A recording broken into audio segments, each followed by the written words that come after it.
Welcome back to another episode of the Sales Gravy Podcast. On this episode, we're going to be spending some time with Allison Walsh, who is a vice president with a company called Advanced Recovery Systems and has an amazing story about selling and coaching. And this is real life, folks. This is people in the trenches that are doing it every single day. And as you know, if you listen to this podcast, these are my very favorite conversations to have, rather than, some talking head or some, expert. I want to talk to the people who are actually doing this. Allison, welcome to the Sales Gravy Podcast. Oh, Jeff, I am so excited to be here. Thank you for having me. So let's start off with you just telling us a little bit about what you do, and then I want to move into your story. How did you end up where you are now? Totally. Absolutely. I'd be happy to. So I am the Vice President of Business Development and Branding for Advanced Recovery Systems. We are a national behavioral healthcare company. We started in the Central Florida area. I was actually employee number 2, hired 9 years ago, and we are 1,000 team members strong. We've expanded into 6 states. We'll be in 10 by the end of the year. So we provide inpatient substance abuse treatment and mental health treatment as well. We've also launched a mental wellness application called Nobu. So we've really expanded significantly. And I've been honored to be a part of it from the very beginning. So you've been instrumental in building this sales team from the ground up, and I know that you're still building, still expanding. But if we're just just take a minute and let's keeping it real, like this is not where you came from. I mean, you weren't like a sales career. I started off in sales. I'm thinking about sales. I'm doing sales. Sales sort of found you rather than you finding sales. Can you tell us a little bit about how you ended up in a role where you're coaching and developing salespeople? Sure. It's been an amazing journey. And I think it's really allowed me to learn and grow over time and in my career. I started more on the nonprofit side of behavioral health when I was 18 years old. And I knew that I loved helping people. I loved connecting people with resources. I actually went to law school thinking that I wanted to fight the insurance companies and make sure people had access to care. During that time, I realized I do not want to do this. This sounds awful. And somebody that had hired me to actually speak at an event back in the day came up to me and said, is anybody in your board of directors looking for a position in community outreach? I was like, well, tell me more. This sounds fascinating. And so that was really my entry point into it. I raised my hand. I said, I am, get me out of this law school thing. And so while I finished my degree and started on the community outreach team with the University of Florida in Shands, I, realized that law was not going to be where I headed. And so I was there for about a year, and the people that I was working with were just phenomenal physicians. And I knew that there was probably so much more that I could do on the business development side of things. And there started to be these rumors that were floating around Central Florida that a private treatment center was going to be opening in our community. And at that point, we really didn't have it. And I love helping people. So here's, tugging on my heartstrings again. And our doctor from UF was actually recruited to be the physician to start the center. And he brought me with him. And so literally it was dirt and dream. It was a leap of faith, leaving a very stable, consistent business development role to jump into creating something from scratch. And that was really it. At that point, I was like, okay, well, I can be this, director of business development for this single center, but our founders had really big dreams. And so after meeting with them, I said, wow, this is something that not only is going to push me just in the immediate future, but it's going to give me so much opportunity to grow if what they're saying is actually real. And I trusted it, and it has been an unbelievable journey. So I went from, a team of 1 to, our sales team right now at this point for the business development side is pushing 50, and we are across the country, and it's been just an amazing experience to grow and learn. But I have had to learn it all along the way, and that's why I'm so grateful for individuals like yourself and the Sales Gravy team and everything that we've had to learn. We've had great coaches alongside of us.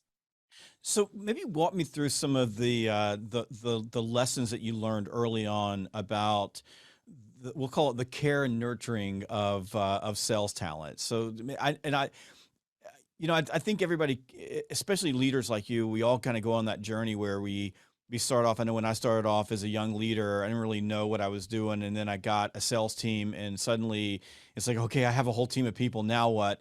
And a lot of the people that on the team had a lot more experience of being salespeople than I did.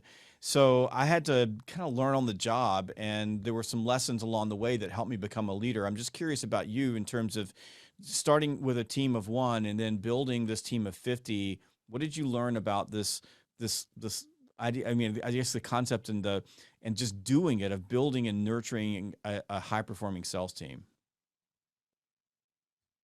Well, everything starts with trust too. And I think that one of the reasons that I've been able to be successful in growing this team, and yes, leading people that had way more experience than me when they came into our org, was being that vulnerable leader and saying, you know what, I don't know everything, but I am willing to learn, and always being open for feedback. We stay very nimble and very fluid in our organization because we realize that things are constantly changing and there might be better ways of doing things. And so we've always been very open to looking at it through a different lens.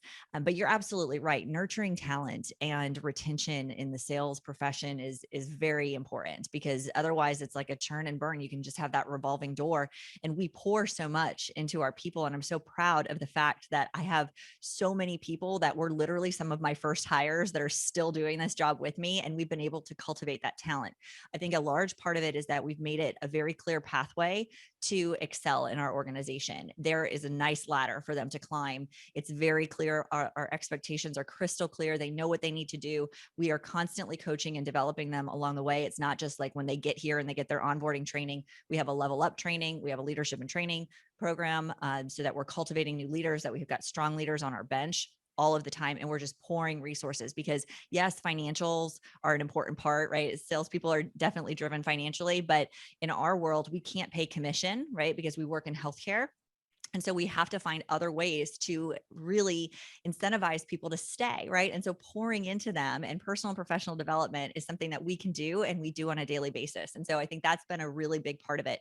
The other thing that I think is really important to note is that no matter what leadership position anybody's in, nobody led through a pandemic before. We all had to, right? And so we all had to learn how to be extremely compassionate leaders and to be there for our people. And most of my team is still here, and I'm so grateful for that. But we wrapped our arms around them and we supported them in so many different ways. And a lot of the people that work for us are in recovery themselves. They are passionate people that have walked the walk and talked the talk. And so making sure that everybody was okay, everybody had support resources, that we were coming together as a virtual team as much as we possibly could to support one another, and that we continue to create opportunities to give back to our team members, I think has been a big part of our success.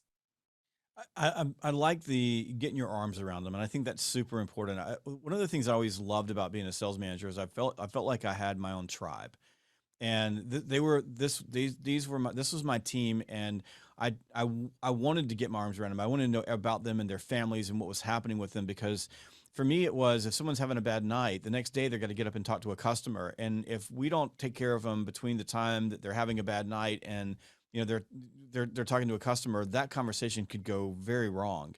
So it was always being there for them, thinking about that support that you were giving them, and being aware. I think being in tune to, something's not right here. Let me go ask the question. Let me go find out what they're what they're dealing with. Now, I want to take a step back into the career pathing, because I know as a vice president of sales myself, I was in a situation at one point where we were getting some turnover. And this is really a conversation more for executives, but we were losing our salespeople because they wanted more, and we didn't have a place for them to go. The ceiling was, in our world, make as much money as you possibly can, but after that, we don't have a place for you to go. And to compound that error, we were bringing in leadership from the outside of the organization. So all of these salespeople who were working every single day in the trenches, who thought maybe I'd be a sales manager, they were getting someone from outside the company who were coming in and being their manager. And so we were losing people along the way. And it became a real issue. This was one of those periods of time like we are right now, where there weren't a lot of people to hire. There was really low unemployment, and we're losing people, and we're going to hire new people. That's tough. Like, being able to have someone who's been with you from the very beginning is a really powerful thing. So what we did was we put into place, as you said, these clear expectations, and we created multiple paths for salespeople to climb. And more than anything, started investing in those salespeople, teaching them leadership skills and putting them through leadership classes before they were ever ready to be a leader. So we had that bench strength. And I got to tell you, for our organization, it was a total game changer. It changed everything. Retention suddenly fixed itself. People were happier. They felt like we really cared enough about them to give them opportunities, and they could see that there was a level that they could get to. and it quit being all about money, and it started being a lot more about human beings. And I'd like for you to talk a little bit more about the iteration. Like, how did you get to that point? Because for us, it was sort of looking in the mirror and realizing we had a major issue. It sounds like for you, as you went through this process of building your team, it kind of happened naturally. And I'm just, for other people who are listening who may be working in organizations like yours, or maybe in big organizations like mine, maybe you have some advice for folks thinking about how do we do career pathing for our sales organization and build that bench strength. Absolutely. And so really, I can take us back to about 4.5, 5 years ago. We had shifted how we were selling, right? As we continued to grow as an organization and we were opening multiple centers, we could no longer really expect everybody to sell everything really well, right? So we decided to really hone their focus, attach everybody to a facility that they would master their messaging and really be able to market. But what we needed to do was put directors in those roles, right? To really own that facility team and then to have reps underneath them. When we went through that process, we moved a lot of people in title into director roles, but we didn't necessarily equip them with everything that they needed. And really, that's when we first called Sales Gravy. Is like, I wanted to have a director's retreat. I wanted our directors to start to get this higher level sales management training. And that's really kind of the journey that it all was like the precipice, or just the tipping point for us was that. After we realized how thirsty they were for knowledge and that they were so receptive to this, is when we really started to say, okay, this isn't just about our directors, right? Like, we need to be doing more sales training at the different stages and levels of people's careers. And so that's when we really decided, okay, this needs to be a monthly experience for them. We need to just have a really consistent process. When you have consistent processes, you can really measure outcomes. You can forecast accordingly. You've got benchmarks for people. And so we realized like that was a really big piece of this. When it comes to creating the opportunities for the ladder, right? And really having those pathways for people. Not everybody wants to be a sales manager, right? And I think that's the other piece too. So number one, we would much rather promote from within and, fill our leadership positions with individuals that have been exceptional team members that want to be leaders. But we also realized that it was really important to create other pathways for people to continue to feel like they are being poured into, even if they don't want the responsibility of managing humans, right? Because that's not everybody's thing, right? Like, and we've had people that have moved into director positions that have quickly said, you know what? I just want to go back to carrying a bag. Like, I'm good here. So, it's making sure that we're able to retain not only those that we want to eventually lead teams, but that we're able to continue to pour into people. And that has been, again, very fluid as we, identify new resources, tools, trainings, things that we can do for people. We're doing it, right? Again, and it was having to be very flexible during the pandemic on how else we were going to be able to do this. We used to bring everybody in for retreats and train them in person, and now we're doing this virtually. And so, rolling out more resources for one-on-one coaching, and so that people really feel seen, valued, and heard. When you can create that type of an environment in your company, whether you're big or whether you're small, it will definitely increase your retention. People will be happier at work. And, I love the stats around just happiness in general. It's happy employees are 39% more productive than unhappy employees. And so you're going to get more out of your people. They're going to love their jobs. You're going to create a culture of support and uplifting others. And that type of energy is contagious. And that's what we want here. We want people to come and stay for a while. We want them to love their careers here. We want them to develop personally and professionally, regardless if they ever want to be a leader. And so, it started way back when, and we've loved working with Beth on a monthly basis ever since then. And she's been phenomenal. We've continued to provide more training for our directors. We've continued to up level the training that we have for all of our reps. And now we've got a really wonderful, thriving team. So it's been an evolution, but it's been a really, really beneficial and worthwhile investment in all of them. That's beautiful. Seen, valued, heard. I think so powerful. And our own experience with this was we realized that we had a lot of top performers, and the top performers were looking at, I want to be a sales manager. They would say that. And one of the reasons why the company had gone to hiring people from the outside is we would take a top performer, put them in charge of a team, and then they would blow the team up because they weren't really built for being that type of a leader. They were really good at individual contributors, and they wanted more, but they knew they wanted more, but they couldn't fit it into their world. And we didn't have a whole lot of places for people to go. So we created this, we call it a sales manager mentor program.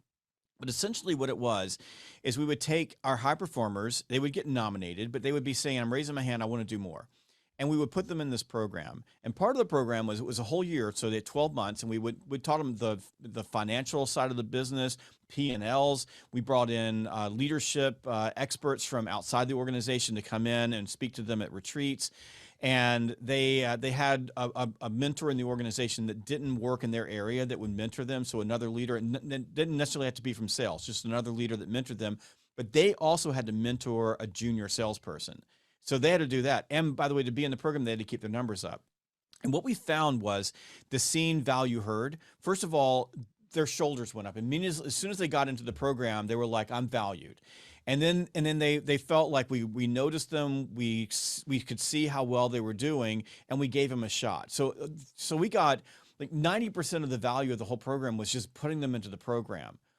But by giving them someone to mentor for a year, they couldn't break anything. What we were able to do is get a number of those folks, and about half of them in the middle of the program would say, you know what? I thought I wanted to be a sales manager. This isn't for me. I want to do something else. And at that point, it was a lot easier for us to identify what that something else might be that would be the right thing for them. Some of them said, you know what, I'm really happy with what I'm doing. I just wasn't happy in the moment. I thought the grass was greener, but turns out it's not greener over there. This is a great place. So they started valuing what they were already doing in their current job, and so they stuck around. But it was giving them the ability to see that and opening the door to it that made all the difference in the world. And it saved us a lot of pain for both the individual and for us of getting them and putting them into the wrong role. Like you said, not everybody wants to be a leader. And in some cases, people, they say they want to be a leader because that's what they see as their next step. So I think that seen, value, heard, that's really powerful. One of the ways we say it at Sales Gravy is we say that everybody matters. That's one of our core value statements. Everybody matters. And I think you have to look at the world that way. Now, I want to take a step back into what you sell. So you said we can't pay our salespeople commission. So there's a whole lot of folks that are listening to this podcast right now, probably driving down the road someplace. And as soon as you heard that, you were like, whoa, I'm not working for a place that doesn't pay me commission.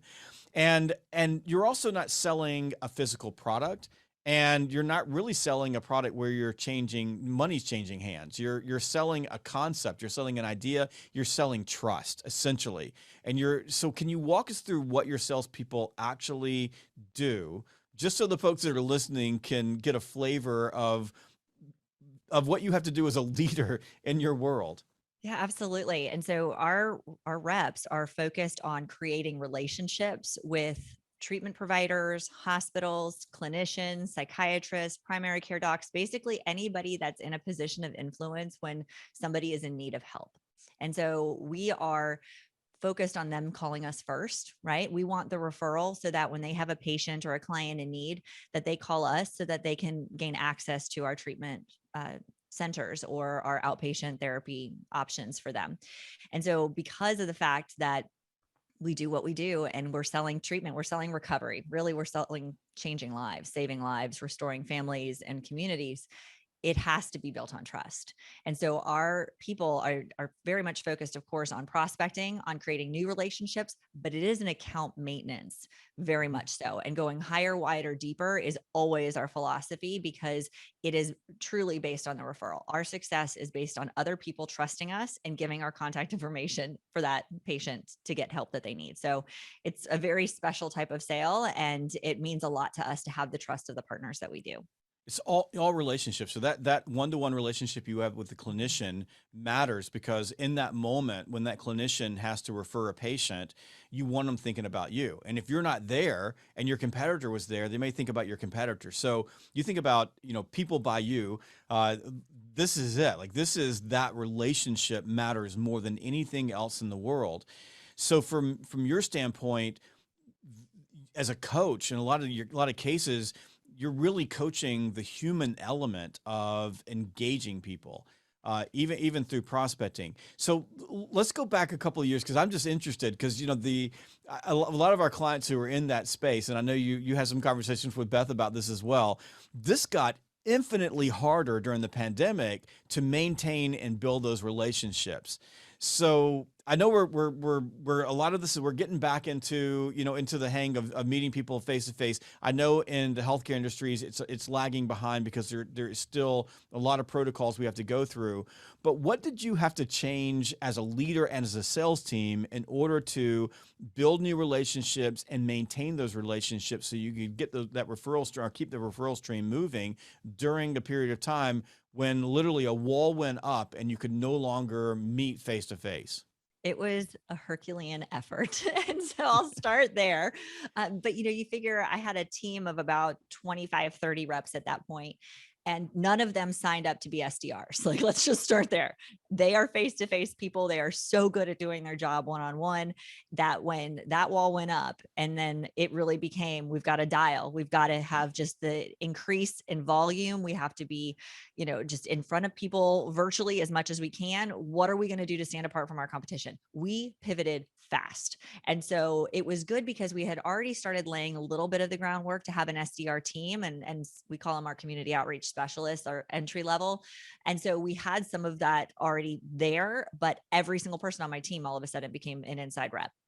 And so we invested quickly in video technology. So BombBomb became our best friends. And so we were sending video email messages at every opportunity we could because none of our competition were doing that. So we had our video messaging, we had our paddles with their names on it, with the time that we wanted to meet with them. Like, it worked, right? And so actually our business development team during the first year of the pandemic, our opportunities increased by 38%, which was unbelievable. Like, to consider like what we were going through, we had to shut down centers, we had all this other stuff going on, but business development was the lifeblood of the organization because we were just out in front, and we had to increase the volume of accounts that people were working with purely because a lot of the accounts that we were normally calling on were shutting down. So like our business partners that we would get referrals from in, normal course of business, were going out of business. Therapists that used to be easy to get a hold of were shuttering, right? And they were, working from home, and still a lot of them haven't even opened up again in person. They figured out how to do business virtually. So that's how they're staying. So we had to stay super nimble. And again, like, I think this is where I just am so grateful for every single person that's on our team. We have a very strong startup culture and mindset in our org, right? We've grown rapidly. We went from, party of one over here to 1,000 in a very short period of time. And we're expected to grow substantially this year. So people embrace change and they embrace growth here, which I'm grateful for, because I think if we would have been in another company that maybe was a little bit too tied to the way things always used to be or how they've always worked, it wouldn't have been as successful. But thankfully, we have a lot of very open-minded people here. So we had to increase volume. We wrapped our arms around technology. We pivoted to online events faster than anybody else in our space. So we were creating more experiences to drive people to virtual events that, were helpful, right? Whether it was how to cope with burnout as a practitioner to how to support loved ones. Like, we were driving volume to webinars where our competitors weren't. They hadn't really dabbled in that space. Maybe they were hosting in-person events, but nothing virtual. And so then they didn't pivot as fast as we did. We had like 10,000 people come to our events during the pandemic. So, we just figured out how to stay ahead of it. And I think that's why we were able to make it through. And as you said, people are figuring out that this isn't going to go away, that virtual works, and that the ability to do online events allows you to touch more people. We'll move into a hybrid where we're doing a little bit of both. I call it blending in my world. So I blend those things together. But like you, we made a pivot very, very quickly, way ahead of our competitors. We found the exact same thing. We were able to accelerate our business faster than ever before. But it was the ability to be nimble. And I go back to what you said, seen, value, heard. So with a sales team that will run through a wall for you, it's a lot easier to get that sales team to very quickly pivot. And salespeople overall, and don't shoot the messenger, are not really good with change. So if you change anything with a sales organization, you tend to bog down for a little while.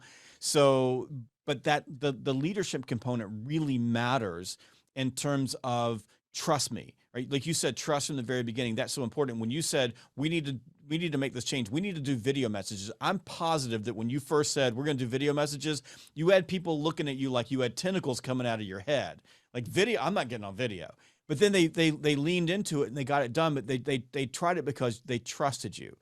And when we look at at surveys of employees, and we asked them what would cause you to follow this leader. So what would cause you to follow this leader's coaching? What would cause you to follow their direction? Or if they ask you to do something tough, why would you do it? It really comes down to two things. It comes down to, does this person have my best interest at heart? Right? So everything that you described says you live in a world where people look at you and say, the leadership here has our best interests at heart. They're investing in us. They're providing training. They're making sure we have support. They're here with us. And the second thing is, do I trust you to put me in position to win? So relationship and trust. And by the way, if we draw a parallel there, exactly the motions that you're doing as a leader to create relationship and trust with your people, if they emulate that same behavior when they're dealing with your prospects, they're going to get the same results. If there's relationship and trust, does this person have me and my patients? Do they have their best interests at heart? And are they a person that can get my patient in position to win? In this case, recover. So I think that's really a powerful message for leaders in understanding how relationship matters, especially in a world with salespeople, where the things we're asking salespeople to do in a lot of cases are really hard. We're asking people to face rejection. We're asking people to look into a video camera and send a message, which is not easy. We're asking people to get past their own fears and their trepidation. And even the people, like you have people in your organization that are really passionate about recovery, and they're in this role because they believe in it. Even then, they didn't really come from a sales background. They came from another background. So you're asking them to trust you that this is going to work, follow the sales process. And I think that's like, it's hard for leaders to get that, but that's really the basis. That's when I go back and look at what I learned as a sales leader. I loved having my own tribe. This was my team, but it was that I needed them to be willing to go through the brick wall when I asked them to go through the brick wall. And they were only going to do that if they believed that I truly cared about their well-being. And part of that's understanding who they are, taking time to learn about their values, learn about their goals, learn about the things that their aspirations, making sure that they see that you really want the best for them along the way. Now you invest a lot in training, and which is part of your culture. Train, train, train, train, train. But you also have a passion for coaching.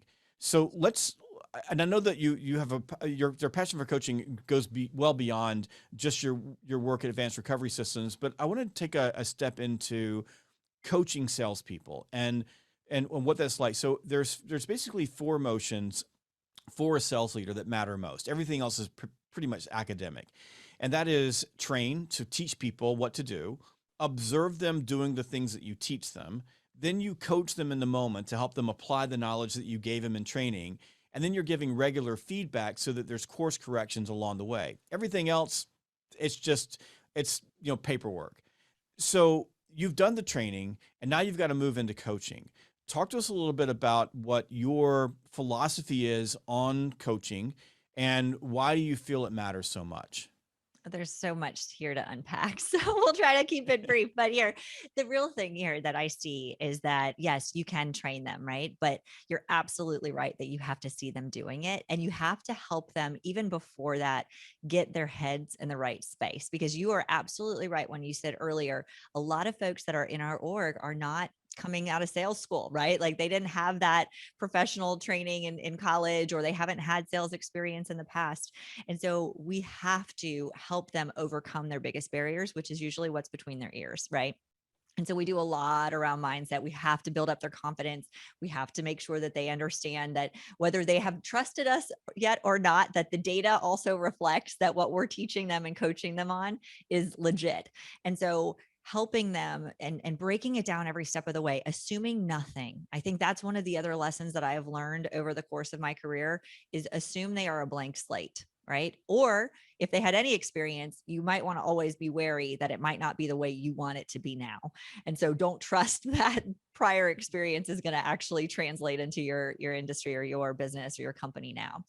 And so coaching for them looks a lot of different ways for us. Number one, we have had one-on-ones with our people every single week since as long as I've been here, which is the whole time, right? So 9 years of weekly one-on-ones with our people. We show them how to make progress, right? And we look back, right? Just for context, but we're always looking forward. No, none of the leaders on our team are afraid to jump in the car or afraid to get on the phones, to observe call blocks, to roll up our sleeves and do the thing, right? And I think that's another piece that our team really appreciates and values, is that all of us are willing to do that work with them to help them be successful in their role. And you really can't catch things in the moment by getting a recap from a rep. You have to see it or hear it or experience it.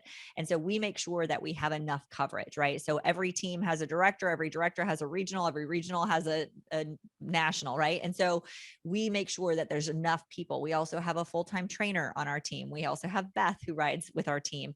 And so in addition to just the extensive onboarding, training, and coaching, we're also then sending reinforcement out to make sure that it's actually being done the way that it needs to be done.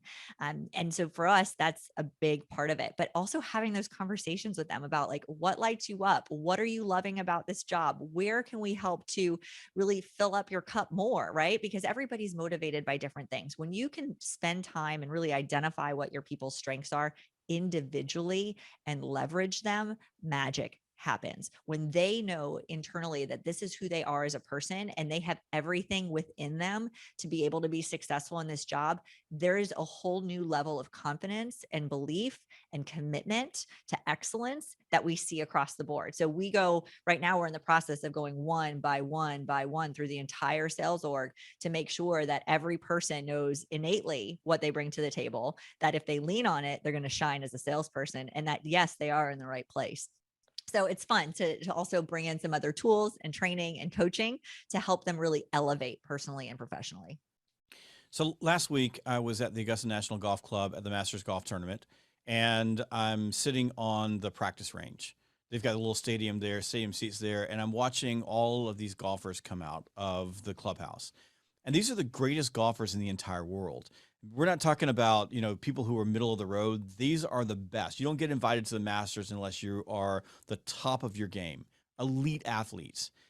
Every time one walks out, they've got a coach with them. Their coach is with them, and they're going out on the tee. Now, the coach can't play golf nearly as well as the people that they're coaching, but every one of these elite athletes has a coach. Why is that? Because coaches help you elevate, right? Like you can't see your blind spots all of the time. And if you know you could be good or you could be great simply by adding a coach to the mix, why wouldn't you be great? We have this philosophy that runs through our entire organization of be 1% better tomorrow than you are today, right? Well, sometimes you can't see it yourself and you need that person in your corner to help you identify, help you fix whatever needs to be fixed, but most importantly, help boost you and make you the best that you possibly can be. So coaches are instrumental at every stage and phase of the game. I always have coaches in my corner, right? So I want to make sure that my people always have coaches in their corner at any given point in time. We've had, of course, sales coaches, we've had organizational leadership coaches, I've had a positive psychology coach, I've had all of these different people that are in my corner. And you know what that does? Like, not only does it make me feel really good and well equipped to do my job, it enhances my confidence to a level of like pure excitement because I can't wait to share that with others, right? So when you create this culture of like coaching is normal, right? Like a coach isn't a bad thing. You're not doing anything wrong. I think that's the other thing, is that a lot of organizations don't send in a coach or a trainer or somebody or supervisor until something's wrong. Do it every step of the way while things are right. You're going to get people to accelerate and build momentum. And when you build momentum, they become unstoppable. When they become unstoppable, they're amazing at their job. They love their job. They're happy. They keep going, right? Like, and that's the kind of thing that I want to lather, rinse, repeat all day long. But that comes from having that mindset and that philosophy of like constantly improving. You can't constantly improve by staying where you are. You have to have somebody that's pushing you. And that's really what coaching does. Yeah, and I think that's you've nailed it. One of the misnomers is coaching is about fixing problems, but coaching is also about reinforcing the right behaviors. Sometimes you're doing the right thing, but you can't see it. You don't even know you're doing the right thing. If you have someone who says that's exactly what you should be doing, that feedback helps. Coaching is also about opening people up to additional or new possibilities. In a lot of cases, I'm sure as a coach, you'll find a person struggling with a problem, and it's really a myopic problem, right? They can only see what's in front of them. And as a coach, because of your experience, or in a lot of cases, because you don't really have a dog in the hunt, right? So you're not emotionally connected to the problem. You're able to step back and say, well, yeah, there's lots of options for you. There's lots of alternatives here other than this one path that you're seeing. Maybe we should explore those. Let's take a look at what those things could be. I think it's also challenging people to see the implications of their behavior. So I've always found that people will only change for two reasons. There's a negative or positive implication for themselves to change, or there is a negative or positive implication to another person for their behavior. And sometimes people just can't see the implications. They're just bogged down. And as you said, a coach basically holds up a mirror that shows you a picture of who you are, really are. A coach, they take a spotlight and they shine the spotlight on the path of where you should be going based on what the outcomes you desire or the talents that you possess. A coach opens up all of those things, and the reason that those players have coaches is exactly what you said. They can't see it on their own. They need someone else to be there next to them. And if you think about it, if elite athletes hire a coach or bring a coach in to help them, in sales, we are the elite athletes of the business world. And we are the people that drive everything. Like you said, the business development team during the pandemic, that was the tip of the spear. And it was creating the opportunity and the revenue generation for your organization that kept all of the other people in the organization healthy and strong. It mattered. That's what salespeople do. You need a coach sitting next to you. And you've got a real passion for coaching. I know that this is something that is deep inside of you. And it sounds like not only you coach, but you also have people around you that coach you. Tell me about your passion for coaching and where that came from and why that drives you. Sure. It actually goes back to really my childhood. I grew up as a competitive baton twirler of all things. So, and a world class one. I traveled all over the world competing. I was a soloist. I trained 6 to 8 hours a day at certain parts of my life. Most of the time, I averaged about 4 hours a day throughout my entire youth. So I was really familiar with having coaches in my corner. I was also very committed to having a standard of excellence that I held myself to. And while I had great trainers that helped me with the skills that I needed to excel and win and thrive, I also came to this point in my high school years where the mindset stuff started to really creep in for me. And so my parents found a trainer and a coach that worked with me on mindset. And everything in my life changed at that moment. Learning how to control the mindset allowed me to flourish in ways that I never thought possible. And at that moment, I realized, wow, there's something to this. Fast forward a little bit. I ended up competing for Miss America, and I competed 4 times to win Miss Florida, finally won Miss Florida the year that I had coaches surrounding me, right? Funny how that all works out. I then continued in my career. Whenever I started to thrive, coaching was there. But then there were a lot of people that were turning to me at that point saying, I want to experience some of the things in life that you've experienced. Can you coach me? And so it was a really gentle introduction into coaching. Back in 2007 is really when I started. And I really worked with a lot of young women initially. And that was really my primary population. I love the fact that you can create accelerated success for young people simply by just getting a few steps ahead, and that momentum carries them through adulthood. And so I loved working with that population. Over the years, it also transitioned into business coaching, brand coaching. It was always people that were a little bit behind where I currently was, that I could show them the way and coach them on their blind spots, show them what they can do better, amplify their impact, all of those wonderful things. And so I've worked with over 250 one-on-one clients over the years. I absolutely love it. It gives me another sense of and source of joy to help people realize how truly amazing they are. It's like the light switch effect. It's like all of a sudden the light switch goes on. They realize, holy crap, like I am actually amazing at what I do. And now I've got everything packaged well around me to help me elevate and really shine that spotlight on me the way that it needs to be, shining brightly.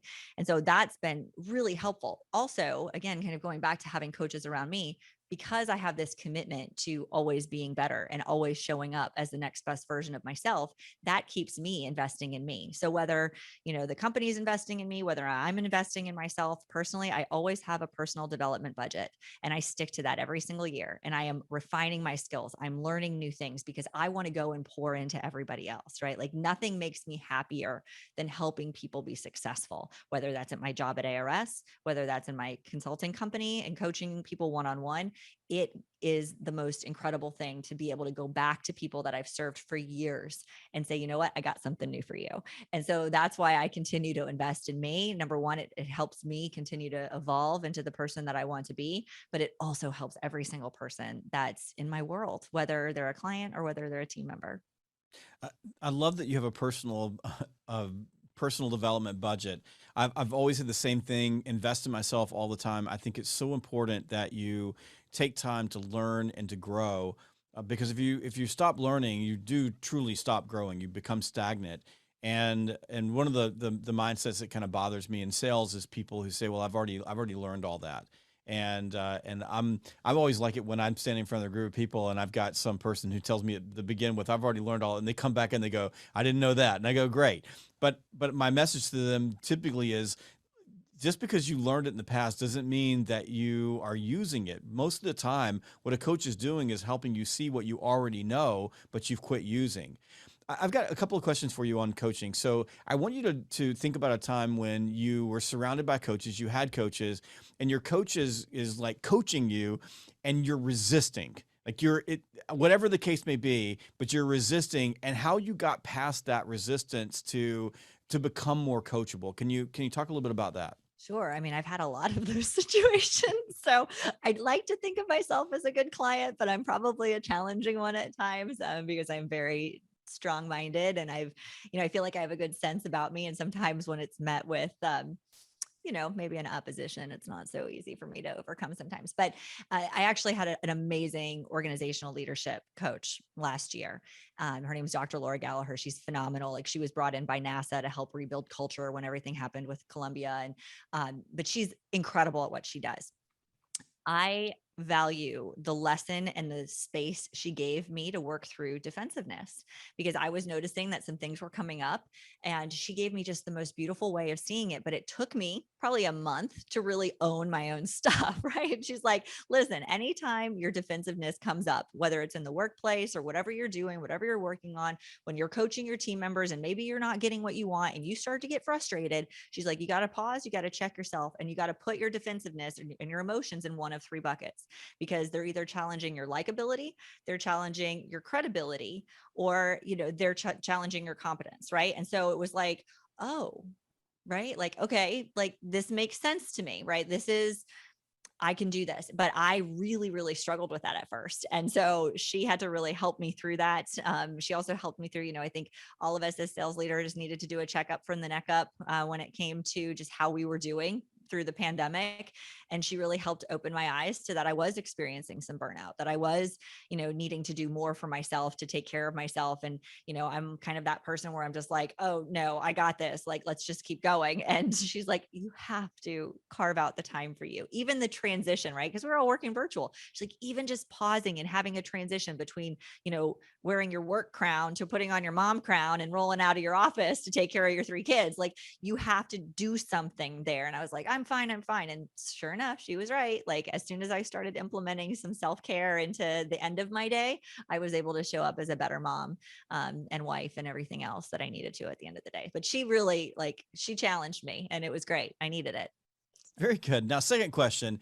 So I just want to go back to your baton twirling days. Yes. And so this is, I mean, that's a lot of practice. Mhm. And you've got coaches around you, and you said you got coaches that were working on your mindset, and that was a game changer. And I'm sure the same thing when you were, Miss Florida and working in Miss America. So tell me about some of the mindset shifts that your coaches helped you with that were game changers for you. Mhm. Yeah, I had to remove the emotion from a lot of what I was doing, right? And so what would happen to me, it was like my go-to was to self-destruct, regardless of how much I had practiced and prepared and done everything that I needed to do, trained, put the hours in, right? Like, I would get to that point of having to walk onto the floor, right, which is like our competition floor, and my mindset would just eat me alive. I would go completely negative. I would go to like, I'm going to mess all this stuff up. I'm going to drop. I'm going to do all these things, like all of the bad.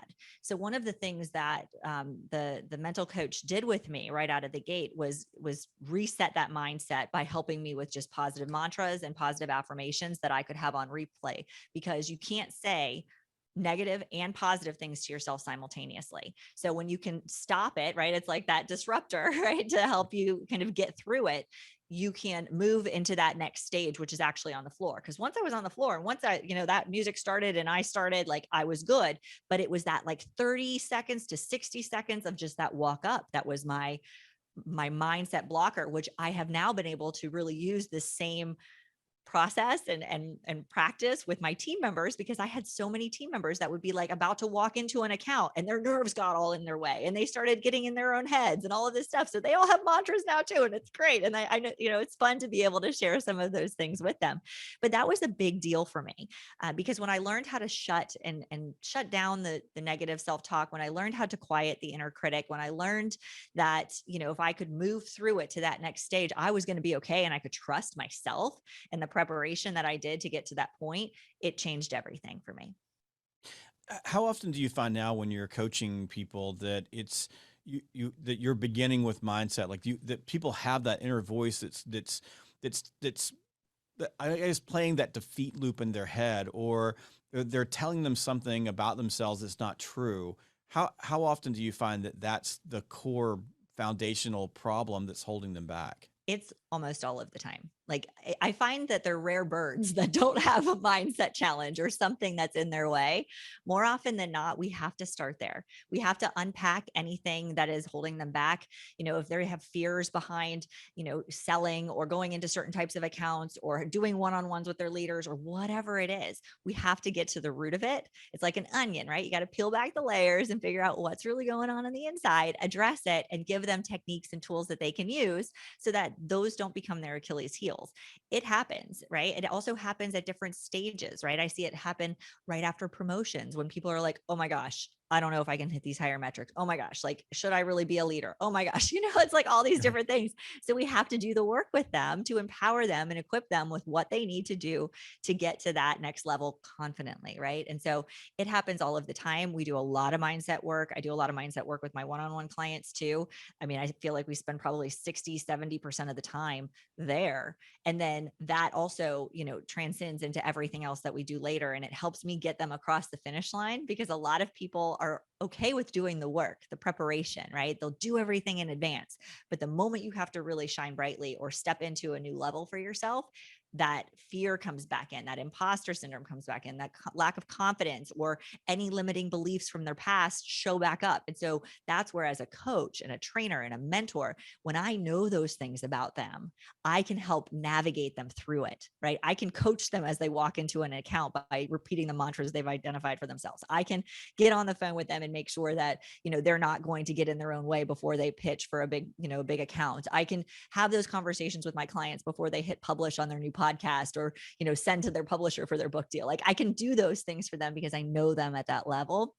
And anybody that doesn't do that inner work, those inner, I don't want to use the word demons, but those fears, those things are going to come back if you don't know how to address them. And so it's about silencing them, channeling them, addressing them, and moving forward. Yeah, you don't know this about me, but I'm a big horse person. So I only have two hobbies. I sell things, and because really selling is my hobby, and horses, and horses are like, it's a natural organic thing for me to spend time with horses. It's just the one place where everything comes together. I've always been confident around horses. I can, no matter when people scare people to death, I just feel like I can put my hands on them and things are going to be okay. And there's a real analogy between working and dealing with horses and working and dealing with people. But as I've gotten older, and I'm a little bit more fragile than I used to be, because I used to get on horses and nothing would, I was not afraid of anything. I've really had this issue that you're talking about with this mind game, that I have to play with myself when I'm on a horse now, and say I'm heading for a fence and we're going to jump a fence. And just recently I've noticed that my thinking will become negative. Like I start getting afraid. Like, what happens if we fall? And it's not like I'm playing this loop. It's just like this whole emotion comes over me. And you have to be very, very careful with that on a horse, because if I start thinking that things aren't going to go well, the horse can pick that up. Emotions are highly contagious between people and horses. And then you start changing your body. You start looking at the jump, you start losing your concentration, and you'll crash. And this happened to me a while back. I would say a while back, about a month ago, I broke my foot over a fence because of that. I didn't have the mental piece right. And it just happened in a split second, but I got hurt. And then as soon as I got healed, I had to go get back on a horse, and I had to go run one of the hardest runs I've ever been in my entire life. And what I had to do was mentally get right with, I'm going to think positive. I am not going to think about what could happen. I'm only going to think about what is happening. I'm going to be in the moment. And I'm going to tell myself that I've got, like, I can trust myself. I know what I'm supposed to do. And I'm not going to get hung up on these things. I'm going to look ahead, not look backwards. I'm going to look down at the jump. I'm going to look where I'm going. And I went to this, I was judging in this national competition that was, really like leaving all protection of your personal self, your physical self, completely aside. I mean, it was, literally living on the edge of living and dying on these horses, running as fast as you can, jumping over these big things. And it all worked because of the mindset piece. And right before I did that, I was digging through my library, and I found this book that I'd purchased in my 20s, when a lot of the things that you were talking about in terms of that's I don't even call it, but it's self-destruction in the moment. A coach of mine had recommended this book called You Can Never Afford the Luxury of a Negative Thought. And it's just a book of affirmations, but it's this really thick book. And I picked it up and started reading it and reminding myself of how critical mindset is to your survival in some cases. In this case, it could be you could have a broken neck and never walk again if you get it wrong. So I think it's a powerful message for salespeople who are making a video message, or salespeople who are about to make a cold call, or you're walking in and you got to close a deal. And I think that probably more than anything, that I think it's important that, like, you go watch golf, same thing happens to golfers who self-destruct on the back nine at the Augusta National during the Masters. We've seen that happen. Or someone who is twirling a baton or walking into a big deal. The one thing I think is true is that no matter how accomplished you are, I've written 14 books as an author, I still have self-doubts. Like you said, pushing the button and send the book in. I've been there, done that, and then I start thinking, I'm a terrible author. I'm awful. Nobody's going to like my books, and so I think that people at every single level face those same demons. And if you are facing those demons, you're not alone. And it does pay to have someone who can coach you. Even a coach, this is 30 years ago, who coached me, had an impact on me in the last month, because the book that she gave me, I still had in my possession, picked it up, remembered the conversations, remembered the lessons, and was able to put those into practice and have the time of my life. I think that, if we leave people with one thing, that, and I'd like to get your point of view on this, but everybody needs a coach. Absolutely. And I agree with you 1,000% on that. They are going to have a lasting impact on you. Just like your coach from 30 years ago had an impact on you recently. My mom actually was cleaning out one of the closets at her house and found a couple of the books that my mental coach had given me, and he had like written on the inside, and it just brought back that flood of emotions, and, really felt so full circle for me. And, you'll pick up things from different coaches that you're going to then be able to take and transfer on to others and really impact other people. And it's such an incredible experience. And again, just adopting that mindset of like, the whole point of being alive is to evolve into the complete person you're intended to be. You can't do that without support, without coaching, without guidance, without training. And so being open to it and doing things a little bit differently in order to step into that next level with confidence is a game changer for people, and always being receptive to it. And I think you made a really good point. You're incredibly accomplished. I find myself to have accomplished a lot of the things on my list as well, but it doesn't mean that I can't continue to learn or continue to grow or continue to evolve or put other people in my corner that are a good fit to help me get to that next stage of growth for myself. And so I really hope that everybody that's listening right now considers this. And it's not always about fixing weaknesses. It's about elevating strengths, right? Like, it's really about elevating who you are and what you bring to the table so that you can find better opportunities for yourself, better opportunities for your company, your business, whatever it may be. But you open yourself up to a whole new level of awareness that can really transform where you are now and where you're going in the future. Wonderful. That was a great message. I got two questions for you. These are both fun questions. Question number one is, what is one thing that you did in the pandemic that you wouldn't have done otherwise had there not been a pandemic? Oh my gosh. I mean, I went to work in way more days in my pajamas than I ever did before. Like, I mean, I had to go dig out my work pants. Let's just put it that way. Like, I just lived in my pajamas. And I really, I got into yoga, which really wasn't a thing that I did before. So grateful. Again, another tool in my toolbox. Very grateful for that opportunity. So that's been a benefit, but the work pants are back. So Beth calls that party on the top, business on the bottom. I mean, business on the yeah. top, party on the bottom, right? Yeah. Okay. And then the last question is, what's one lesson that you learned during the pandemic that you'll be taking with you for the rest of your life?